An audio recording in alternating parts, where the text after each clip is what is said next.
Assalamualaikum warahmatullahi wabarakatuh. Senang sekali kembali berjumpa dengan Anda di mata kuliah Etika Bisnis. Apa kabar mahasiswa Magister Management UPN Veteran Jakarta? Saatnya kita akan membahas mengenai aturan dalam bisnis yang tidak menyalahi baik bagi organisasi maupun bagi masyarakat. Baik, kita akan mulai membahas mengenai etika bisnis. Namun sebelum jauh ke sana, kita akan lihat dulu apa sebetulnya bisnis itu sendiri. Kalau kita melihat dari histori kata bisnis itu sendiri, mungkin Anda tidak tahu bahwa sesungguhnya kata bisnis dalam bahasa Inggris artinya adalah kata dasar busy atau sibuk, atau yang dapat kita artikan juga kegiatan yang bersifat komersial. Namun kemudian di abad ke-18 kata bisnis diperluas menjadi segala usaha yang dilakukan oleh seseorang melalui perdagangan. Dan selanjutnya bisnis berkembang. Saat ini ketika kita mendengar kata bisnis, maka yang ada di kepala kita artinya adalah sebuah keuntungan, bahwa di dalamnya adalah ada kegiatan ekonomi atau kegiatan yang menghasilkan sebuah keuntungan. Bagi para pelaku bisnis barangkali mudah saja, yang penting bergerak dan menghasilkan keuntungan. Tapi sesungguhnya dalam ilmu bisnis, prinsip bisnis itu juga harus dipahami ya, yaitu prinsip bisnis yang pertama terjadinya sebuah pertukaran, yang kedua adanya transaksi baik barang maupun jasa, dan yang pasti dalam kegiatan bisnis adalah keuntungan. Namun ada yang digarisbawahi ketika bicara keuntungan, adanya kegiatan di mana sebagai manusia, pebisnis memiliki sifat yang tidak selalu puas, yaitu mencari kebebasan berinisiatif dalam menggagas bisnis dalam upaya profit, sehingga akan terus-menerus berusaha untuk mencari keuntungan. Dari sifat pebisnis yang terus-menerus mencari keuntungan yang tidak pernah selalu puas, maka perlu diperkenalkan yang sesungguhnya bahwa bisnis memiliki sifat yang pertama, yaitu paham unitarian.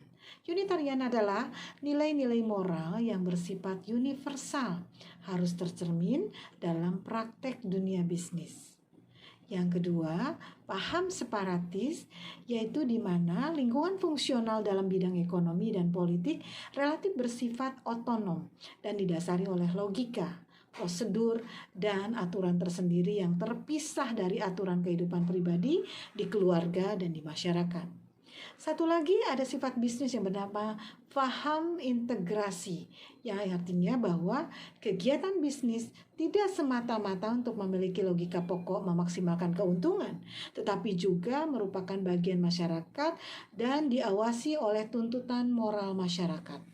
Dan masyarakat memiliki cara mempengaruhi dunia bisnis melalui peraturan, hukum, dan mekanisme pasar.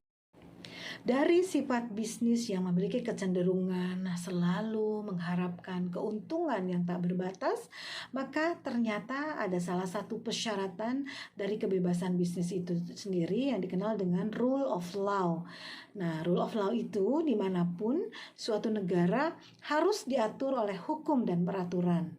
Dan pebisnis sebagai bagian dari anggota masyarakat tentunya harus memahami dan mengikuti peraturan tersebut.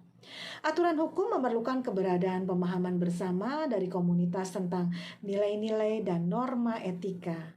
Tanpa adanya konsep sosial tentang keadilan dan kebebasan berbisnis yang dipahami secara meluas, maka negara atau sekelompok orang yang berkuasa dapat membahayakan hak-hak masyarakat luas dan bahkan dapat menimbulkan pertentangan dan konflik antar kelompok. Dari keadaan tersebut nampak sekali bahwa pentingnya etika bisnis, atau etika bisnis itu penting. Etika bisnis berperan penting dalam memberikan kepercayaan terhadap kelompok atau individu yang berkepentingan dengan jalannya perusahaan. Nah, jadi apa itu etika? Apa itu norma etika? Dan apa itu etika bisnis? Etika adalah suatu komitmen untuk melakukan apa yang benar dan menghindari yang tidak benar. Sedangkan norma etika sendiri mencakup ada hukum, ada kebijakan dan prosedur organisasi, dan yang ketiga ada moral. Sedangkan yang terakhir adalah, jadi kesimpulannya adalah etika bisnis itu merupakan suatu kode etik perilaku pengusaha berdasarkan nilai-nilai moral dan norma yang dijadikan tuntunan dalam membuat keputusan bisnis. Pertanyaannya adalah, mengapa pembisnis tidak mau melakukan tindakan bisnis yang beretika? Pertanyaan ini seolah-olah terus saja dilontarkan dan tidak pernah ada ujungnya. Karena apa? Karena itu yang disebut dilema etika. Orang akan berbuat apa saja yang dirasakan paling leluasa untuk dilakukan. Dan ketika dihadapkan pada dilema etika, maka berarti berhadapan dengan pilihan yang tidak selalu menyenangkan, dan ini dihubungkan dengan sebuah prinsip atau praktek moralitas. Lalu, apa yang akan dibuat dan dapatkan melakukan hal yang benar?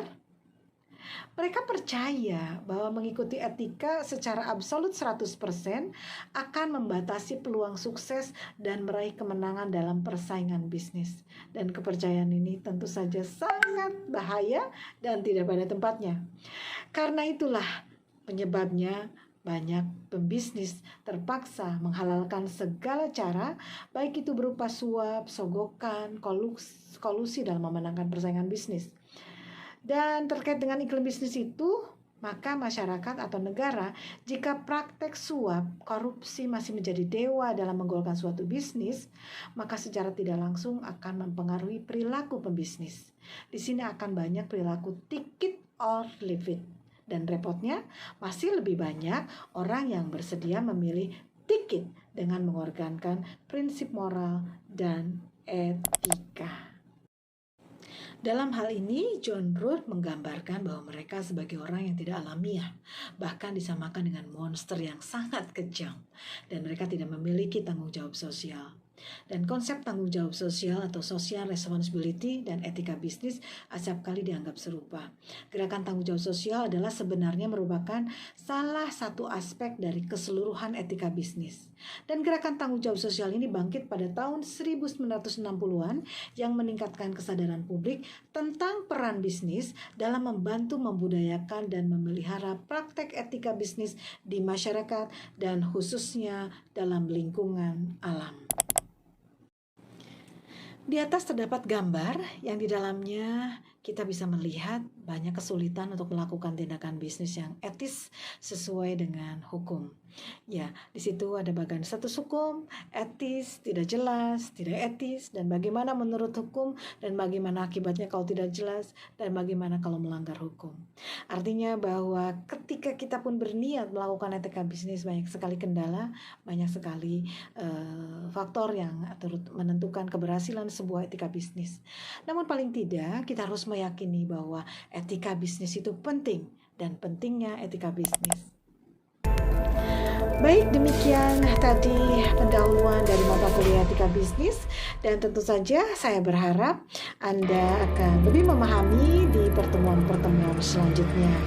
Dan satu yang tentu saja akan menutup perjumpaan kita, itu adalah sebuah tugas di mana saya akan meminta Anda untuk melihat praktek-praktek bisnis yang tidak sesuai dengan aturan bisnis, minimal satu contoh kasus saja. Terima kasih atas perhatiannya. Salam sehat. Saya Yani Handayani pamit. Wassalamualaikum warahmatullahi wabarakatuh.